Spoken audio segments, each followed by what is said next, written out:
Bytes. My name is Michael Hall. I'm here with the beautiful and the most Latoya Sturb. Let's give the ghost a round of applause. Make some noise. Thank y'all for coming out, of course. And 1 week without her was devastating. Have abandonment issues, and she decided to get sick. Rough. But you held it down with the ladies. It was all ladies last week. Yeah, that was rough, man. But it wasn't you. It wasn't you, though. We try to tell you, ladies. The show was not a show without Latoya Sturb on the show. I could feel it. All right. So y'all feeling okay today? All right. So if you have done anything remotely related to technology, you should know the man sitting here beside me. But just in case, we want to first give a shout out to our sponsors. Great support from the world famous House of Mac. If you ate today some mac and cheese, give them a round of applause. World famous House of Mac.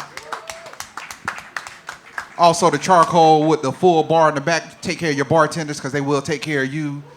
And last but not least, the Knight Foundation for giving us this opportunity. Let's give a round of applause to the Knight Foundation. So like I said, some people hit me up and they were like, hey, man, you got a typo with your flyer. His name is Brian. I was like, no, that is the Brain. We are now calling him Brain Brackeen. True facts, that was absolutely a typo. I was tired as hell when I did that, but Brain just works out. So this man's name is Brian Brackeen. He is with Kairos. He is with a facial recognition company, but it's more than just faces. He actually is telling a story from a whole different perspective, and we thought everybody knows a little bit of something about facial recognition, and if you don't, you have all kind of time in the day to Google that shit. But we're not going to explain facial recognition today because you are so much beyond facial recognition, Mr. Brackeen. So if you have ever followed Brian's posts, there's going to be about three things: food, Philadelphia Eagles, and how great Miami is. Definitely not talking about the Eagles. Not going to do that. And we know about the food because we are in Wynwood Yard. We're surrounded by great food. But Brian, you are Mr. Positive when it comes down to the future and the growth of Miami. So before we even get into some of the other stuff, I want to know, why are you so positive and why are you so hopeful about the growth of this great city? You know, I'm in tech, as you know. Right. And we think a lot about data. It's, a thesis. Does the data support that thesis? And time again, Miami comes out on top in entrepreneurship, generally, but particularly amongst people of color.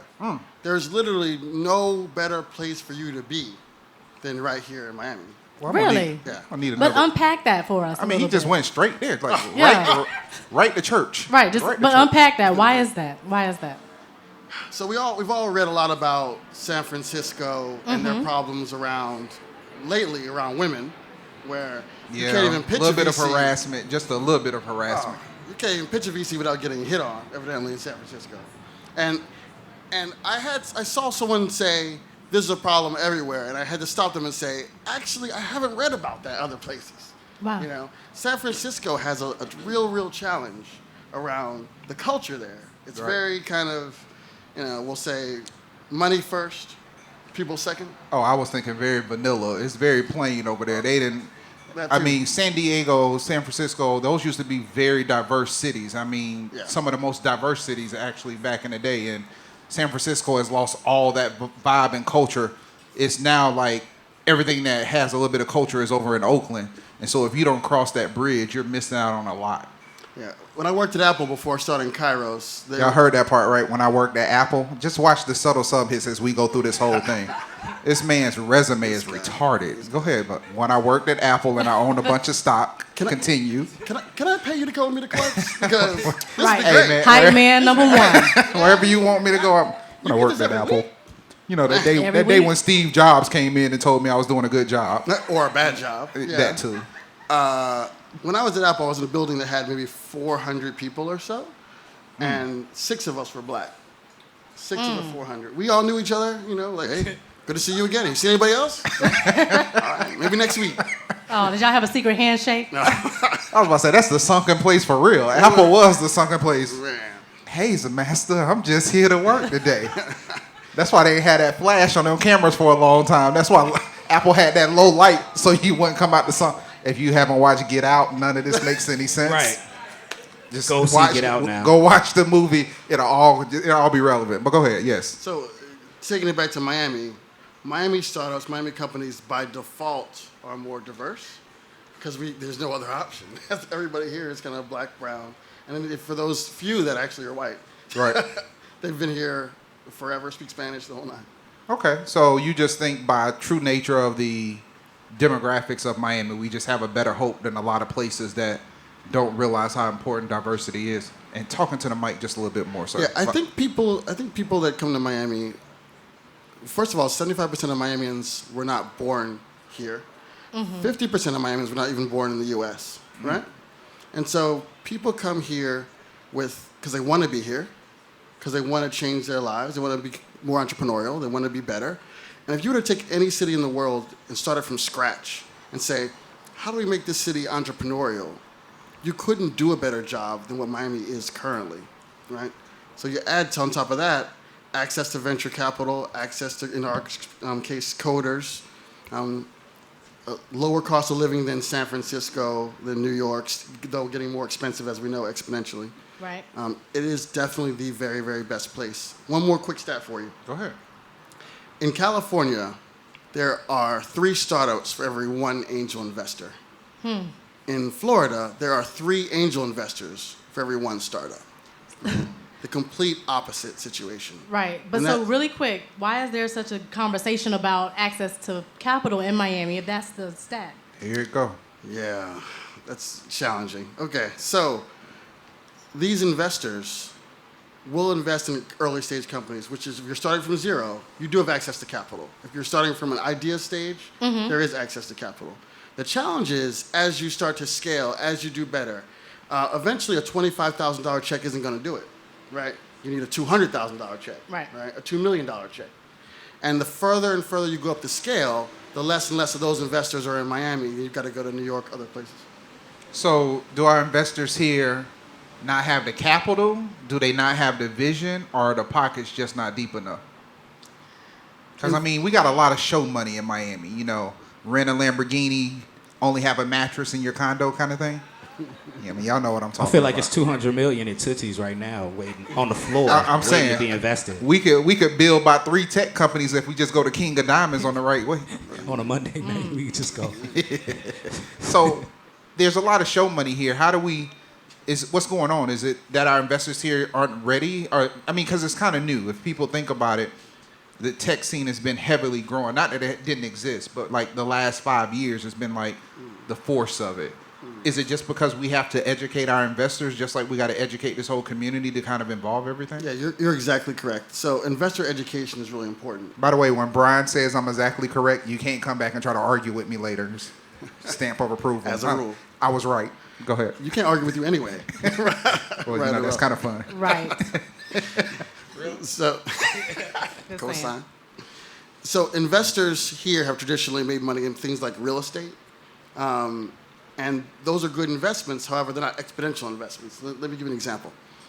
Someone would say, if I buy a condo for $100,000 and I sell it for $400,000, you know, even 5 years later, that is an excellent real estate investment, right? Based on, you know, Kairos and a company like Kairos, you gotta be careful what you say with the SEC rules, right? Yeah, right. Don't get in trouble with our show. We ain't editing nothing now. Based on a startup similar to Kairos, you could invest $100,000 in a company like that, and 4 years later expect a 10x or even a 20x return. So you get like, you know, $1 million or more kind of return, right? And it just keeps going up and up and up beyond that. You get it to be, if it's a Google, Uber, Yahoo, then that $100,000 could be literally $10 million, $20 million. Right? So maybe it's just the fear of the unknown. I mean, you've been people flipping houses so long, but you also used to do real estate. So I just want to, a lot of people, I don't know if you guys have ever just one of those side notes, you go to Brian's page and Brian's going to have a post that'll say, if you see anything about facial recognition, don't tag him, don't forward it to him, don't send it to him because he's already seen it. Yes. And I really didn't understand why. Like the first couple of times I was like, well, they just want to show you that they care. They're being intuitive of what you're doing. But then I went to this amazing dinner workshop that Brian does, and you started breaking down the way Kairos uses data to actually do advertisement and consulting with building people's business.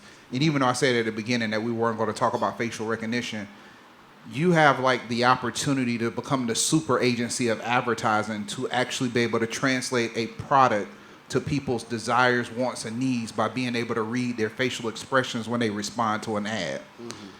What's going to be those steps, and can you explain to people how you took your product and you became so in tune with advertisement? Yeah, let's talk about today in the real world sense. So there's only a couple entrances here. I guess one to the right, and one to the left.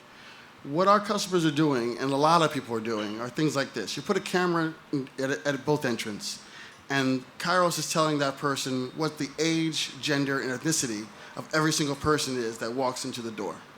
You have one more camera behind us, we're facing you guys. And that would tell you the emotions each person's feeling every quarter second based on what I'm saying, how much you like it or don't like it. And the last thing that we'd be doing is we would track a hashtag that you may have put up, and then we would go through all those Twitter handles and take their written words. You can feed them into an algorithm, and it will tell you about that person's deep personality insights and how to market specifically for that kind of person, right? Independent of knowing who the person is, right? And so marketers and advertisers are using all those things to create products and messaging that is literally perfect for you, based on you. Exactly, and that's valuable. Me having an advertising background, brands will kill for that. So what are you sort of seeing in terms of buy-in from brands and advertising agencies? Are you getting those contracts? Are you getting those clients? What's happening? We just pulled the second quarter numbers today, so I've got it fresh in my head. 2015, we processed 407,000 faces for the year. Wow. 2016, we processed just under 1 million faces. 2017, to date, we processed 77 million faces. Wow. So the company has grown by about 7,000 or 8,000% in that year over year. Yeah, and really quick question. Being that you're sort of one of the first in that industry, right? You're doing some really innovative things when you're talking about marrying brands with data and facial recognition. How does that make you feel being a person of color in that space and sort of leading that technology discussion? That's why we missed LaToya. That was a great question. Tell him, man. Tell him. That was a great question. So I asked her what the questions were going to be before. She's like, I can't tell you. See, this is why. No previews. She be You just going got to be on it. all Barbara Walters on you. You got to be, I'm sorry. It's both exciting, amazing. It could also be incredibly frustrating, right? Mm-hmm. I have, and we all do, a shared responsibility for my fellow man, right? Being from Philadelphia, the land of my brother's keeper, my sister's keeper, right? We got it. Right. It pains me and disturbs me that I know entrepreneurs that are better than me, running better businesses than I am, that cannot raise capital. Right? Wow. And that is just very, very, very difficult for me to stomach. And it's hard for me to explain to them. They come to me and say, well, what am I doing wrong? And what are they? Nothing. Yeah. Nothing, right? Yeah, it was. Today they released a list of the $1.48 billion that was invested into the last year of all companies that have failed or have folded within the first 6 months of 2017. By the way, none of them were owned by females. None of them were owned by people of color. $1.48 billion. These companies are all closing their doors. We've been able to do some research, and as you guys have come to realize, we like to give away fun facts. Some of your most successful companies, actually an average of 68 to 78% of successful companies have a female in power with actual power, not in a position of diversity and inclusion and just sitting there. Exactly. But a female is actually a co-founder or running a business at an executive level. So if you wonder, was it accidental that I have a beautiful woman that is way much more smarter than me in a whole bunch of different areas as my co-host? It's not coincidence. It's just a formula of success. So diversity and inclusion isn't just an element of a hot topic. It's just proven success. So I want to ask you, Brian, with that being said, if people follow data, if people should believe in data, outside of alternative facts, but if people should believe in data, why can't we get more people to understand Miami is no longer just a place to come and party and hang out? This is a place of innovation. Yeah, I think like actors get typecast. I think cities get typecast, right? That's a And good answer, yeah. we've been typecast into this Lamborghini driving, right? No beach. space to open it up. We all kind of traffic. Right, coming to South Beach. Right. Exactly. 3 miles per hour in a Lamborghini. And like any brand, that has paid the bills around here Yeah. for a long time. That's put a lot of people and taking care of those families. But the challenge with this hospitality industry, which again feeds folks, Right. it only feeds them so much, right?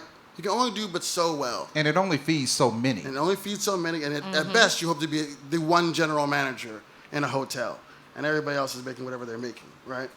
Whereas when a tech company exits, every single one of those employees become multimillionaires. Every single one of them, if it's a good exit, of course. So we need to create more of that opportunity, and we are. And I'm so worried that this narrative that we're only beaches will hinder their growth and stop other folks who are really amazing from coming to town, starting a great business, and making all of us millionaires as well. Yeah, and you just got back from Philly, talking about the hometown. Love it.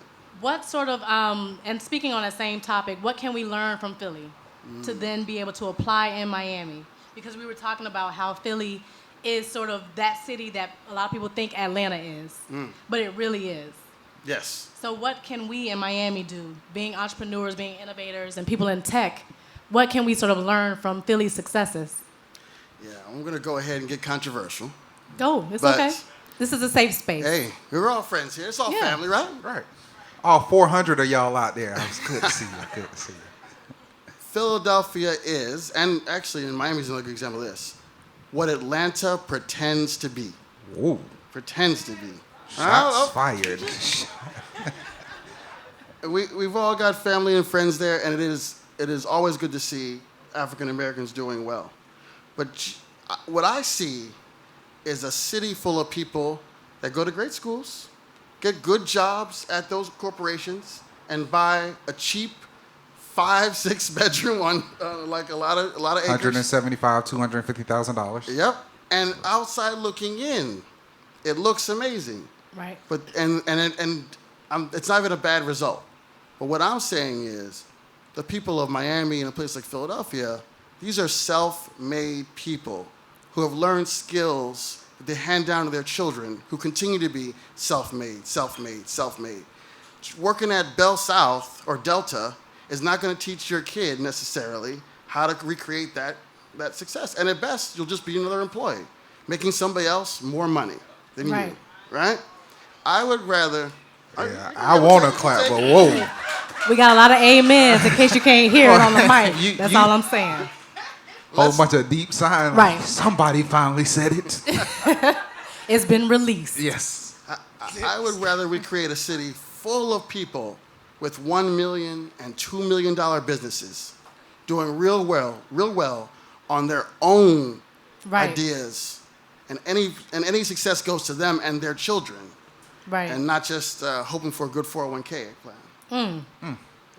I mean, all this. I mean, shout out to Joy Digital though. We know you doing your thing in Atlanta, trying to hold it down. But And a lot of people are. yeah, I A mean, lot of it's people are. people doing it. But I think what he said is very true. It's just, Right.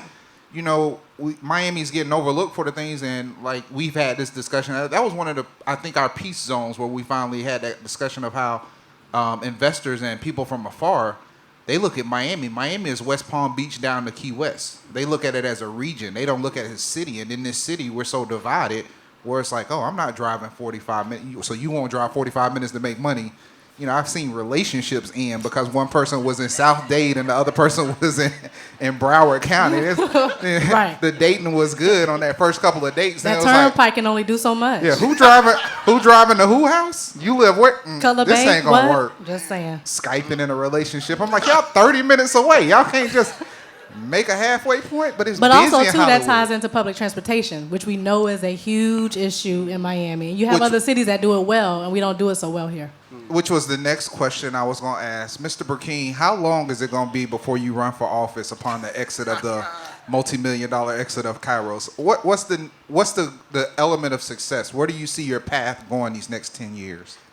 Not anytime soon, but what I want to do is have a huge exit, become an investor, so I can invest in people's success and help to show them how we had success, and they can create success for themselves. I'm a part of a group called Endeavor, and the entire organization is designed around find really high-impact entrepreneurs, people who are willing not just to make money, but to teach others success. And if we can make 5, 10, 20 of those people in Miami, they will have an exponential impact on the entire city. They've proven that by impacting just 20 people in one place can impact the entire GDP of an entire country. Wow. Yeah. Just 20 people? 20 people. If you ever read about it's called the PayPal Mafia, right? There's a bunch of folks that left PayPal. Elon Musk, yes, Elon Musk, exactly. Started things that were exponentially great, all for themselves. Well, I mean, we had the cocaine cowboys, so just But speaking of community impact, so you and Angela just of New Me just opened up a space in Miami. That's why I missed you. I was just about to talk about it. So hold up, before she asks this question, we got to give y'all some fun facts. I don't know if y'all remember, that was 2000 and, was that 2007? How long ago was that? What are we talking about? New Me and Black and Tech with Soledad O'Brien. The show Angela did, that was on CNN. That was 15, maybe? Nah, that was longer than 14? that. I'm going to say 11. I think, 2011. And Angela Bitten did this show. It was Black and Tech, and it was where she started, pretty much, she launched New Me Accelerator. You had Hank Williams, that rest in peace to Hank. He was doing Platform, that was in Atlanta. You came out of there. You were in her second round. You wasn't on the show. Wayne Sutton was in there, who does tech inclusion with Melinda. Also Hodge Fleming, that does Brand Camp U or Brand U. He was in there. So like a lot of the heavy hitters now came through that program of New Me Accelerator that Angela started. Angela then was one of the initial investors with Kairos, correct? Correct. And now, 4 years later, is that right time frame? Since the investment around that? Yeah. 3 or 4 years later, they now share office. New Me is now in the same office space with Kairos. So collaboration at its best. But go ahead with your question. Yeah, and it's just to also say we had Angela on the show. Correct. She was one of our first guests. First guest. We got to bring her back now that we Absolutely. got the real setup. But sort of tying back into the content and the discussion about sort of impact locally, what do you want that space to be? Is that sort of like the lighthouse for tech innovation and people of color doing great things in Miami? What do you want that space to be, and how should people use it? Yeah, I think it's important. You know, we laugh and joke, but certainly that give back component of a Philadelphian, right, is a real thing. I would like to create a culture of giving back in this city. And I think we actually do have a culture of giving back. I think we don't talk about it. We don't highlight right? it. You know, Right. we don't talk about it, and sometimes we joke otherwise. But I'll tell you, when I go to the PAM and I look at the wall of donors, at the highest numbers, the very highest giver was Miami-Dade County, us. The second highest giver, Mr. Perez, very generous. The third highest giver, anonymous, right? That's what this, and at every level, anonymous. They don't even want their name. They're just willing to give the money, right? And that's true for Frost. That's true for a number of organizations in this town. On Give Miami Day, Right. what's the number for this last time, do you know? 9.1 million, right? And that didn't even exist before, right? It's just, that's net new. So Miamians are wildly, wildly generous. I would argue more generous than our San Franciscan cousins, right? And so if we can make a great success here, with the people as generous as we are, we won't only impact Miami, but because we're all from somewhere else. Right. Won't that also make Haiti better? Will it make the DR better, right? Will it make Philadelphia better? Because I would definitely give here, but I also give to the schools in Philly, right? Yeah. We can affect worldwide global change by doing what we're supposed to do right here in Miami. And we're the gateway, aren't we? Isn't this the We gateway are city? That's right. Yeah, the gateway to the African diaspora, gateway to South America. Right. So I guess we got one more serious question for him. Self-born, you got your question yet? It's not serious. Okay, cool. We'll wait. It's important though. We're going to do it. We're about to want do the it? rapid fires for him. Yeah, we'll put that in the rapid fire. So I think would everybody agree that Mr. Brackeen is kind of giving us the reason why Miami is great, just in case you didn't know? By a round of applause, do we feel? Okay, satisfied with that. So, rapid fire, you have about 30 to 45 seconds to respond to this, okay? Yeah, I know you. No pressure. No pressure at all, just answer fluently. If you had to pick a song that represented the last 30 days in your life, what would we be listening to? Oh, man, these are hard. I think I said this to you before, but it's still true. Anything by Chance the Rapper, because it's a great mix of spiritual, a little ratchet, a little, it's just perfect. It's my last 30 days. All right, go ahead, Toya. Drink of choice. This is where in Wynwood Yard we got a nice bar in the back. Somebody may want to buy you one. Tonight is Tito's and Cranberry, perfectly prepared by our friends in the back. Go see them, say hi. What's up? Thank you. All right. If you could pick one of your dream clients, who would that client be? We signed our dream client on Friday of last week. Congratulations. Can we announce who it is, or we can't say? Oh, okay. Yes, We're going to hear who it is. It's Walt Disney. All Wow. right. Wait, so for the amusement parks or for retail? For everything. That's fantastic. My man got the mouse. What? He caught the mouse. Go ahead, sophomore. Mickey Mouse ears for everybody. Yes. Who's the ugliest person on the internet? Go. I mean, everybody Y'all always listen to says, you're not supposed to be. I told you it wasn't serious. I guess you said everybody facial always says recognition. like Shabba Ranks. That's always like the standard. Oh, answer. see, you weren't supposed to answer. I mean, nobody. That's horrible. Oh, here's a better one. When are we getting pickmywifebyherface.com, the pick your woman facial recognition company? Go. I best not answer based on that. Is this a dating app based off of facial recognition? That's what he I'm, just said. I'm shooting from the hip. We're shooting from the hip right now. I just thought about it. I'm like, he knows all of the pretty faces online. He's studying. We don't rank them by look. Oh, that's just my thing. Oh, my bad. That was my thing over here. We'll get that in place for you, though, sophomore. You got one more for him, Toy? Oh, I got one for you though. Okay, no, go ahead. You could compare who you think is beautiful to people to see how closely they match. You could do that. I only make that joke because I'm enough of a nerd to follow what Zuckerberg and them were on early on, where it was just really the face. yeah. You know, it was very Facebook. ignorant. Yeah. The root of Facebook is really kind of ignorant. Yes. If you really think about it. Yes. Smart and ignorant. So a lot of genius things. I was about to say, are going out unfortunately, here. with the base of some of the content, it is still very ignorant. But Of course. Yeah. it's debatable. You know. And so my last serious question for you is, Facebook today, or it wasn't today, but recently, they announced that they were commissioning to do a documentary on Lonzo Ball. So Facebook is preparing itself to become a network. How do you feel about the transition of more media, and what do you think are some of the better things we can do to continue to tell the story of Miami? Because that was the whole reason why we pivoted our company. Enough people only talk about the negative things or Florida has become the butt of jokes of national commercials. Like, sad, but like we are literally the joke of national commercials now. So how do we continue to tell this story to uplift South Florida and Florida in general? I think people are starving for real and authentic content. Goddamn right. And you don't get that from the big studios. And again, I'm going to sound like I'm anti-California because I actually love California, but you're not going to get that from these LA studios, right? Too much money and other things. Exactly. And it's just too echo chamber, right? Yeah. And I'm really exhausted of letting one group of Americans decide who all of us are and what we should be, sound like, and act like, right? So I'll give an example. I wrote an article recently. It was called "I'm Not Black Enough for Inc. Magazine." And That was deep. Yeah, I remember that one. Yeah. for those that don't know, they followed me around for a few months for the ins and out of a startup run by a minority, successful. And the piece never came out. I emailed them about it. And word for word, they killed the story after doing the research. And they decided that I did not fit the archetype of a minority entrepreneur. Are you serious? Yeah.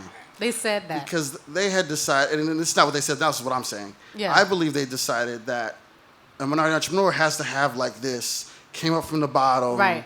right? Gotta have soul drugged at some point. Gotta be straight out of prison. Blah blah blah. Some bullet wounds. And I have a good friend that has that story, and he's very talented and very successful. And I like that his story's told, but his story isn't everyone's story. Right. Right. We don't all have to have that story. We're not a monolith. Yeah, I apologize that I happen to have middle class parents did well for me and adopted me at an early age. Right? You ain't got to apologize for that. Damn Ink Magazine. Cancel your subscriptions. Ink Magazine, we will be canceling all our sponsorship opportunities with you.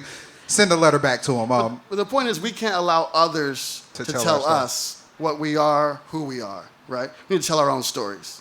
I appreciate that. I love that. I think that's the good way to close it out. So my man said Tito's and cranberry at the bar. Meet Brian Brackeen at the bar and buy him a drink. He needs a fresh one anyways. It's so hot out here. The ice has melted. Man. Let's just make him It's another real regardless. pink. It's real pink. Just make him one. Whoever wants to pay for it, just meet him at the bar. But let's go ahead and get ready for part 2 of Tech Beats and Bytes, Yes. Digital Grass, and World Famous House of Mac. So you guys know how it works. We've been trying to study this science, and we realized one song isn't enough for you guys. So we're going to do a 3-song interlude, 3 songs. On the 3rd song, start making your way back to your seat, reposition yourself, and slowly fade yourself out with the music, and we're going to get started with part 2. We'll be right back. Part 2 of Tech Beats and Bytes, World Famous House of Mac, Digital Grass, and the sounds provided to you by DJ Selfborn, proudly supported by the Knight Foundation. We are here with what I would feel are some of our silent cultural leaders and change makers in South Florida. And for one, we have one that is a very big voice of Liberty City. And then to me, we have one of the, I always call him the young Malcolm X, young brother that made me very proud as I watched his moves over the last 5 years or so. So we just want to bring a little bit of difference. Bytes is about the community also. So as much as we talk about technology and entertainment, we like to talk about things that's going on in the community and share some knowledge. So what I want you guys to do is we're going to set this one up a little different. State your name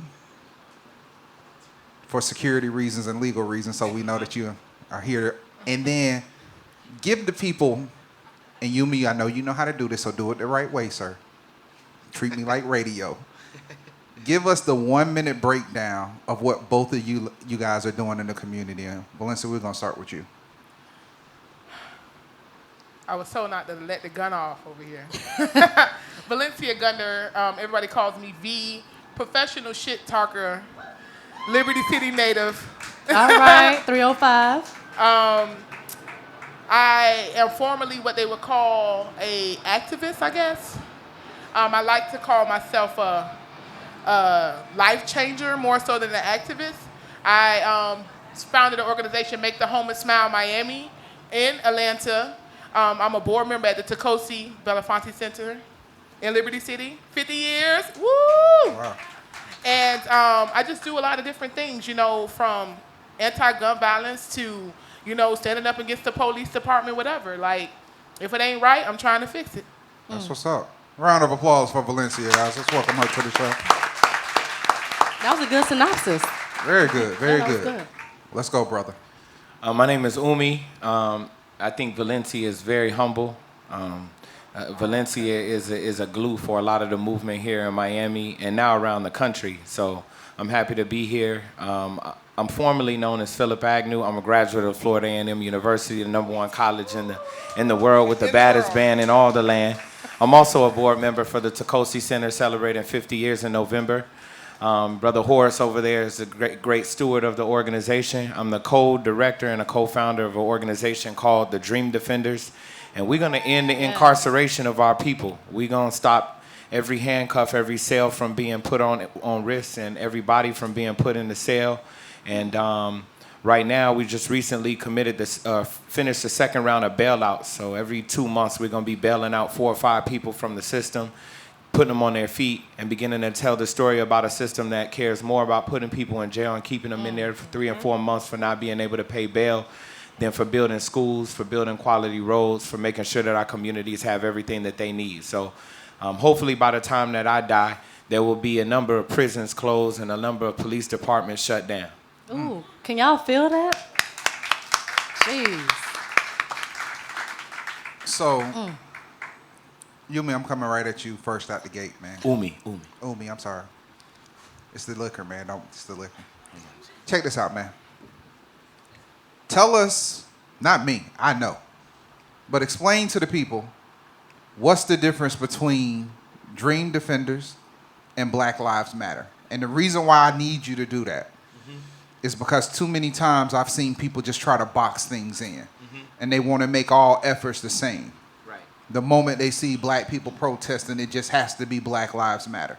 And I know you've worked with them, I know you've done things, but I wanted to give you this platform to give a clear separation of the two organizations. I don't care about what you do in unison.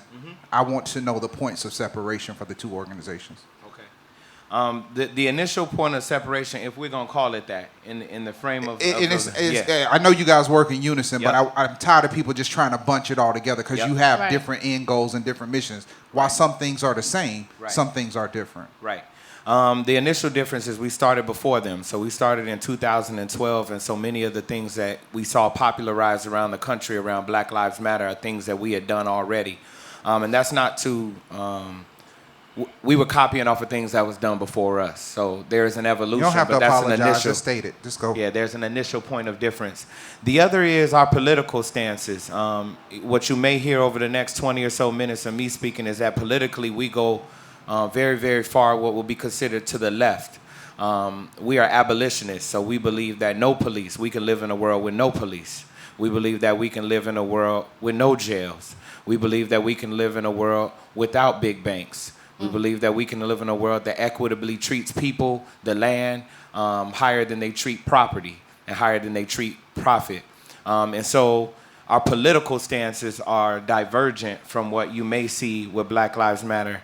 But I can't completely answer that question in the framing, not just being conciliatory but at movement is not a static thing.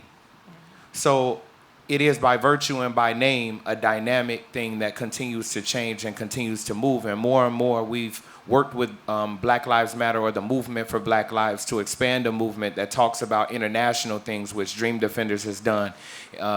If you all don't know yet, we live in a global economy, right? And so globalization pushes more and more people to the margins, just as it does and has been doing for black people in the United States for years, for Africa for 400 years or longer. And so increasingly our organization has pushed the movement for Black Lives and other organizations to think bigger, to go harder, and to be really reflective of what we do. We were a big protest organization 2 years ago. If you had known or seen anything we had done, it was because we blocked the road or because we had taken over the Capitol. And not to say we're not doing those things anymore, but there's multiple ways that we've got to engage with a strategy. And so you mostly won't see the things that we do now, and that's kind of intentionally because Fez is always watching. And so many of the things that we do now, we don't talk about, or we kind of embed them or hide them. And so, Why is that? well, I mean, we want to see the end of the police state.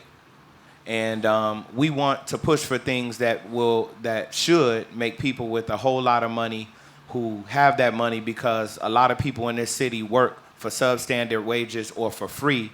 That makes them very, very scared. And so one thing that, well, I think y'all got me and Valencia here to keep it real. One thing that white people with power believe is that you killed a baby in the crib. You killed a baby in the crib. You don't let it go. You don't let it grow. You don't let it start talking and crawling and walking. You killed a baby in the crib. And so it doesn't always benefit us to talk so much about what we're doing right now until we've crawled and we're walking and we're ready to do more. And we learned that the hard way, actually. All right, I can understand that. Valencia, I was reading some notes provided by our amazing associate producer, Q, and one of your signature projects is Smile Days. And I thought that was real deep. Won't you tell people a little bit about, more so focused on Smile Days, but also just what your organization, Make the Homeless Smile, the things you're actually doing, and what made you decide to pursue that as one of your I mean, you're involved in a lot of things, but what made you pursue that as one of your ventures? Well, Make the Homeless Smile, we do a monthly outreach where we engage 200 to 250 homeless or working poor individuals in the Overtown area and also in downtown Atlanta. I did that because in 2009, before moving back to Miami, I found myself homeless. And I found out that, people just mistreat people. Like, they think because you don't have a certain amount of money or you sleeping in a certain place or you don't have an address, you don't deserve self-respect or, just, empathy. And I told myself that once I got on my feet that I would help. So about 3.5 years ago, I was like, you know what? I'm going to go out here with some sandwiches and I'm going to help out. So I called my cousin and a few good friends. And then with my big mouth, 20 volunteers showed up. Let's pass out 75 sandwiches. Don't judge us. And we had a good time. It was just, we thought we was going out that one time. And then the next thing, they was like, so when we coming back? And I'm like, wait. So 3.5 years later, 2 cities, working on the third. We have been feeding people. Over 15,000 individuals have been engaged at Make the Homeless Smile. We count by smiles. So when you come out to participate, we only require one thing, and that is a smile. You don't have to come out with the most money. You don't have to have no experience and nothing. You show up that day. As long as you have an open heart and a smile to give to the people, we invite you, and that's how we run it. I just think that some warm food, a hug, a smile, and some clean clothes and a haircut can, really help a person make it through the next day. Let's give a round of applause for them 75 sandwiches. Them 75 sandwiches that started the whole. That's what it took. It's a start. That's just like a startup. You start small and you make big impact. We appreciate let it grow that. organic. So we got some pushback. Of course, big business and different entities in Miami. Y'all gotta excuse me. I'm a fellow now, and I can't go against the local officials publicly anymore for just a little while. I'll be the translator. Okay. So it's like that Obama skit. yeah. So Right. some people were trying to stop us from doing what we do. Unfortunately for them, I am an activist and I was willing to go to jail for. My lawyer is here. Thank you, Josh Jones. I wasn't going to sit long anyway. Local, that's right. Of course. So I was willing to go to jail for it, stand toe to toe. However, they stood down, and we have been out there, same corner, same time, same day. Love that. So the people know us. We know all of the people. They wait in line. Like, if anybody ever came to Smile Day before out here, when we get there, the line is already formed. They know we coming. They know what we're offering. We don't feed people nothing we don't eat at our homes. We don't give clothes that we don't wear on our backs. We make sure we treat everybody the way we want to be treated if we walk into an establishment.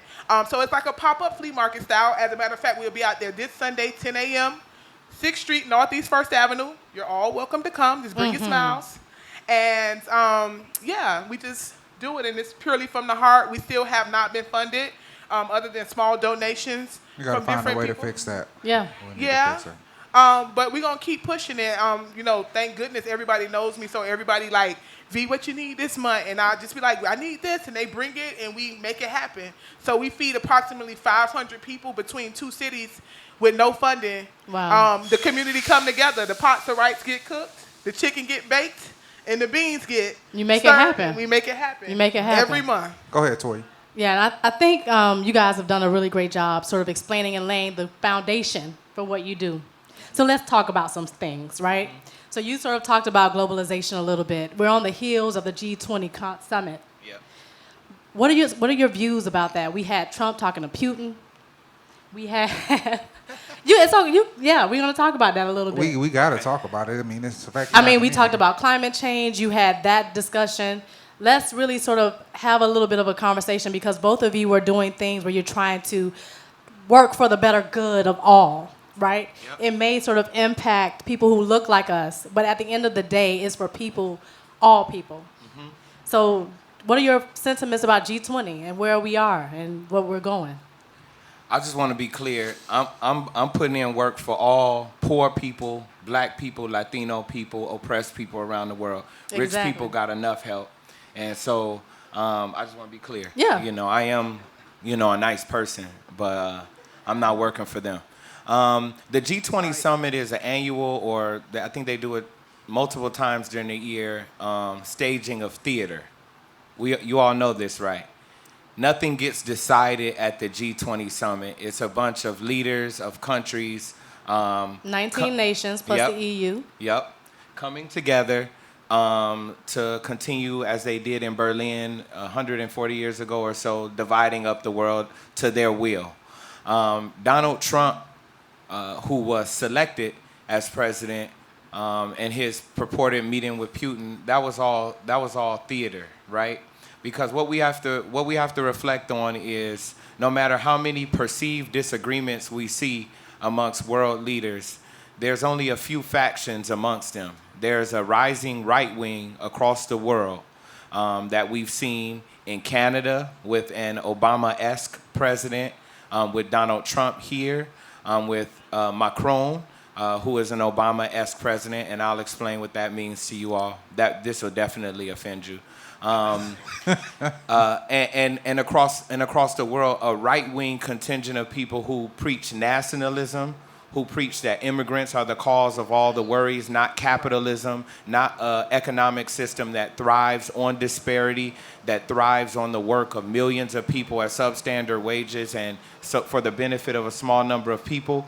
And so what I feel about the G20 summit, to answer it, is that it taught me nothing. It showed me nothing but that our world leaders are still invested in playing a theater of purported disagreements about North Korea, purported disagreements about Russian meddling. All of these things, they call it wag the dog, right? And they play up a theater, so you look here, you look at his tweets, you look at the other things that they tell you are the drama, and you never ask about Africa. You never ask about Chinese investment in Africa. You never ask why the countries in Africa who have fought colonial rule are still under colonial rule. You never ask about trade agreements. You never ask about South America. You never ask about the Negro in America. You never ask why so many people are running here for a place that obviously do not want them, right? And the cause of their running is the very country that they're running to. And so I think the G20 is one of many staged events that gets much spectacle, that gets much attention, but what goes on underneath is the continuing dividing of the world and its poor people and its resources amongst a small group of people. So, how many of you guys have saw the documentary I'm Not Your Negro? All right. How many of you guys have an Amazon Prime account? All right, so it seems like whoever got Amazon Prime also watched that. Yeah. So this is what I want you to do. I want you to watch that documentary. So some of this may not be relevant until you watch the documentary. But when I was watching the documentary, I was actually thinking about you. My mother called me, and my mother said to me, she was like, watch the documentary. It was somewhat life-changing for me. It just made me see a lot of things in a different way. And I was like, cool. So I watched the documentary with Alicia, and we were watching the documentary, and it was engaging. And definitely a man that spoke poetically. And one of the things that he said that stood out to me is, and I'm paraphrasing, but one of the biggest things is just because you stand up for your people doesn't mean you hate other people. Right. So just because you're pro-black does not make you anti-white. And it's always amazing to me how in our community, I've never heard anybody say that Jewish people don't like other people because they stand up for their community. But it's the moment that a black person stands up for their community, all of a sudden we have to be anti-white or anti-something. Yeah, and Tina Knowles addressed that on Solange's album. Correct. You know what I mean? There's a lot of different people who are talking about the same topic. And that's number one. But number two, I guess to add to that point is you guys speak a lot for the community. And like you said, some silently and some publicly. What's been some of your biggest struggles? Because I want to bring it back down from a world level to a South Florida, Miami level. What's been some of the biggest struggles getting your message out for people to understand this isn't hate towards other, but it's just love and uplifting the ones that have been oppressed? Can I? Go. Yeah. I'm real Shirley Chisholm, unbought and unbothered. I don't care. Like, people could feel the way they want to feel. I'm going to stand for my people regardless. Like, you're going to have to just deal with this. Right. Like, I think for those of us who are speaking up, like, you got to just get over the notion that people are going to assume things about you. just like when you go into your business, people are going to try to make, bad comments about you. You still keep pushing to build your business, right? That's what happens when we do our activism and our leadership in the community. The challenges actually surprisingly come from within the community, where for me, rather. That's what I want to hear. Especially generationally, they think that our generation is, we're radicals. We don't like to listen and things of that nature. They made us this way. We didn't put crack in our veins. Say that again. We didn't put crack in our veins. I was about to say, because you do understand, as we've talked about, opioid capital is Delray Beach. And the sympathy that they now have, I remember sitting in on a health crisis. Yes, it's Yeah. now it's a crisis. Now it's they had a whole program, and I won't even announce the CRA. Hold on one second. Yeah. I just want y'all to understand, I was at a CRA meeting, and they had the sheriff in there, and they had the cops in there, and they were talking about the specialty way of how they were going to arrest people that were dealing with opioid overdoses. So in other words, people that were breaking the law, committing a crime, they were talking about how they were going to gently arrest them to make sure they take them to recovery facilities because they couldn't take the chance of arresting the wrong person. Now, understand what that means. Automatically, I knew that person wasn't poor. Next thing I knew, that person didn't look like me. Third thing I realized, y'all making a lot of money off of recovery, and Big Pharma has paid enough to the government to say, please don't let these people know that we got so many people using heroin because of the use of Percocet and, that big song that's pushed by this little rapper, Mask Off. We're promoting the same drugs as now cause a heroin addiction, but we can't say that because we're the number one pusher. So the biggest dope boy, is an old white couple. Right. And whole white family that owns this whole company that's making all these drugs that we're talking about. So I just want you to know they have now trained police how to arrest these people, and we don't see that kind of sympathy. Right. And with Dream Defenders, I'm not trying to defer them, but with Dream Defenders, you've always had a mission of making things better, to uplift. Just the anti and the hate that I've seen people try to attach to you making a movement has started to bother me, which is why we wanted you on the show. So what do we have to do in the community to push the messages that you guys are presenting to everybody? What do we have to do to uplift that voice? Because like you said, some is in silence, so we can't tell the secret. But what do we have to do to uplift that voice to the right level? Well, there's a few things. So I would agree with what Valencia said. When you speak truth, it's always gonna hurt people. It's always, and when you're not scared to offend people and call out what is real, like we have done, like Munch does, like my brother Danny does, like Horace has been doing. When you do that, just people, they're not gonna like you. And so what we need is, for the people in this room and for anybody else, we need your unfettered support. I need y'all to support Dream Defenders, Make the Homeless Smile, Valencia, Umi, Roots Collective. I need y'all to support them like y'all supported The Heat. The Heat made up of people not from Miami, which people say about Dream Defenders. No, it's not all of us. Some of us not from Miami. And The Heat will lose. The Heat will lose. And people still will sit in them seats. And they'll be like, nope, but next year. There's always next year. I need y'all to have the hope, the love that y'all put into the sports teams, that y'all put into these other figures, into the movement, right? Because the movement, as I said before, is not static. It's hard. When people come to me and say, how the movement going? That's the hardest question to ask.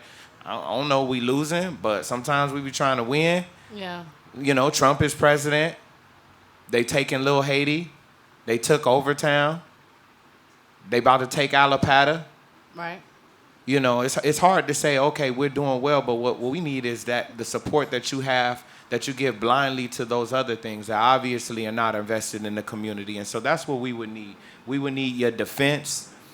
We need your questions. We need your critique. We need your debate. We welcome all of that. But at the end of the day, we need to understand that we all allied for the betterment of our people. And that is our sole goal. I just want to say, because I don't get the opportunity often, and I'll say it really quickly, our organization is unlike a lot of organizations. And I do know there are groups here and around the country that's taking people money, that's raping the community and doing poverty pimping. That's not what we're doing. You could check our books and you could come to me and talk to me. Like, that's we one of the struggling things we just got like from our everybody else. associate, from Q brought that up, that you guys are very transparent Yeah. about your actions. That was with both organizations. You guys are very transparent about your actions and what you do. I make $44K before taxes. So after taxes, I'm about 25, right? And I pay all my rent, take care of my... So what I'm saying is, like, the groups that are out here trying to do well, scrutinize them, criticize them, understand better, ask the questions. But after they have gotten your trust, we need you to ride. In other words, what he needs y'all to do is same thing like for Digital Grass, the same way y'all was not really this crowd, but this is for social media. I need those retweets that y'all gave Rob Kardashian and Black China. I want them same kind of discussions. I want my picture to discuss what he. I mean, the fact that, and I hate to say this, but I'm gonna go there. The fact that Black China made it on Good Morning America, and I can only get 530 something people to watch something about your own community. I'm just saying we are failing. If social media was a class, all of us got an F. Right. Cause like Snoop said, if you don't get licked. I mean, Rob Kardashian was a sucker, and we got a lot of suckers here. And I hate to say this, a lot of y'all just don't realize the power of what social media and algorithms mean. Yeah. Coming to these organizations after an event, I really like what you're doing for Make the Homeless Smile. Well, why you ain't post nothing on your Facebook page? Share Why the you ain't word. share that event? Why you didn't show up? This is the same way we feel, and that's why I understand the struggle that's going on, because everybody likes to talk behind the scenes. It don't help when it comes to money, because the only thing I can take to a sponsor is stats. Right. Bottom line. The Right. only thing I can get funding with is stats. The only thing I can make sure I can pay LaToya, that's raising another king in our community, is stats, man. So every time y'all watch it, it ain't that hard to hit a share button. So if you sharing content about somebody you don't know, but you claim you love the city you live in, but you ain't sharing that same content, you ain't nothing but another Rob Yeah. Kardashian. You just a sucker. You about to get played by somebody else, and you really don't care about what's going on. That's my angry Mike session for today. I promise someone. So let's make it tangible, because I think sometimes when things are tangible, right, it allows people to like grab onto it and invest in it and really see the value of it. Yes. So both of you are addressing something that's really big in theory. You feel like homelessness is a huge problem. How can I, one individual, do something to address that? Or the police state. How can I, as one person, sort of address what's happening? And I know with me, like you said, I have a 7-month-old son. So every time the Philando Castile situation and what happens on TV, I cringe. Because for me, it's like, for someone to see him not as who he is, hurts me. Because he's 7 months, and he's a fantastic little boy. But when he grows up, he becomes a threat. And that is painful for a mother. So what are you guys doing? And I'm getting shaky because It's okay. it hurts. It's okay. We understand. But what are you doing in terms of making that tangible and allowing yourselves to be solutions in a situation, in the community that is hurt by what's going on? I think we fighting a two-sided war here, right? The police state is very serious, right? Police brutality is out of control. Officers in this law enforcement, whatever it is called, does not know how to handle our community. They are in fear when they approach our community, hence why they react the way that they do. And that's why Umi and the Dream Defenders are working so hard to end that. On the other side, it's the fight from within, right? If your child can't walk out in his front yard without being murdered, that's the issue too, and we have to discuss that. It's really, really hard, right? And I understand why you're getting frustrated or bothered by the situation, because why have a child and you don't know if it's going to live? And nobody wants to do that. Nobody else has to do that but our people. Yeah. Nobody else has to do that. That's insane. It's not normal, and we need to stop accepting it as the norm. So that's one thing I think all of the community needs to understand. Like, when you see these things, even if you're riding down the street and you see certain things happening, you have to speak up. Every time I'm in Liberty City, and I don't drive, y'all, right? I don't. And I see something happening, I usually tell an Uber driver, like, slow down for me a little bit. And I be real nosy, and then I'm really quick to pull out my phone because I'm always on it anyway. And even if it de-escalates and it's nothing, you still have to watch. Yeah. You still have to watch. And I know y'all think, oh, this is Miami. It don't go down like that. Y'all know we like that pretty Barbie doll that the hair fall out. That's us. And people think that, oh, because we have palm trees and beaches that it don't go down like that. Like, we have some of the most racist cops in Miami. We live in the gunshine state. Y'all know who our governor is? Like, we need to really understand. Skeletor? Yeah. Yeah. Lord Voldemort. And we have to understand that what it's going to take, real talk, is one, changing the narrative. And not even just to outside people who fear us, from within, right? Because it's surprisingly, black people hate the police the most, but we call the police the most.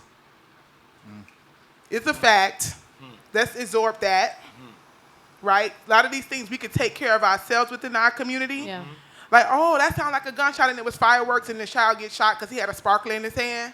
Y'all know what'll happen, right? So it's those type of things that we need to start doing. And then as you see things as he grows up, or y'all see y'all children in racism, it's all through America. I mean, within the school system and how they treat them at the park and stuff like that. Start speaking up. And I'm not telling you to become an activist, but at least become an activist for your child. Yeah. For your family, you know. And my theory is always fix your block, then we could fix the world. Like, if we not fixing Miami, we not doing nothing nowhere else. Nothing. Like, to me, don't come tell me about what you're doing in another city. You live here. I don't want to talk about it if you're not doing it here first. I know that may sound selfish, but we can't talk about we fighting, we going to block the road for Mike Brown, which we did, right? And we'll do it again. But when Charles Kinsey got shot in North Miami, it was what, me, Umi, Munch, Danny, and a few other people in the rain. It was about 10 of us. We shut it down because we do what we do. But it was about 200-300 of us when it came to Mike Brown, right? Mike Brown all the way in Ferguson. Yeah. A black man gets shot in Miami. 10 people. But it had national momentum. Right. And we only still had 10 people.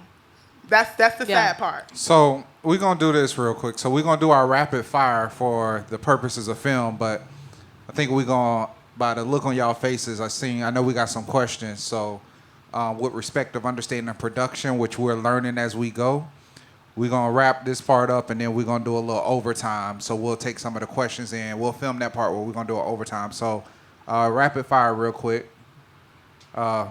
If you needed a song, or better yet, I'm going to ask you, what is your go-to song when you got to get hyped for an event or when you go into an event? That's for both of you guys. T Grizzly, First Day Out. NWA, Fight the Power. All right. All right. Go ahead.